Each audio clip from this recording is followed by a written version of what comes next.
Difficile, Pierre, de parler de la Chevrolet Bolt sans nécessairement parler du rappel massif qu'il y a eu concernant les batteries. Peux-tu nous éclairer là-dessus et surtout nous rassurer, s'il te plaît?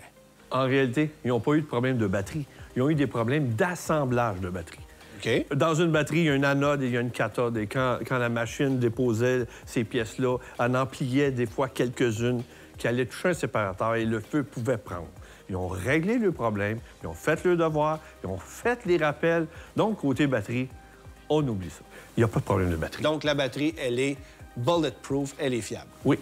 Est-ce que tu me dirais justement qu'une Chevrolet Bolt, c'est fiable? Parce que ça roule depuis maintenant 6 ans sur nos routes. C'est la première voiture accessible à grande autonomie qu'on a commercialisée et on en voit partout maintenant, là.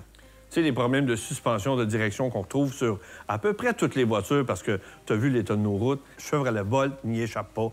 Donc, trouble de suspension de direction un petit peu, comme toutes les voitures. OK. Il ne faudrait pas oublier l'entretien des freins, parce que souvent, c'est amusant de se promener avec cette voiture-là avec une pédale. On ne freine plus, mais les freins risquent de saisir. Donc, il faut les lubrifier au moins une fois par année. Entretien normal. En plein ça. OK. Et il ne faudrait pas oublier qu'on ouvre le capot, il y a 3 systèmes de refroidissement.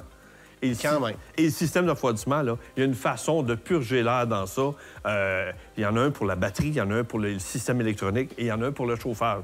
Donc, il y a de l'entretien à faire sur ça aussi. C'est pas une voiture sans entretien comme on aime nous vendre, mais l'entretien, il y a des coûts raisonnables. En plein ça. C'est comme toutes les voitures normales, là. Les coûts sont raisonnables.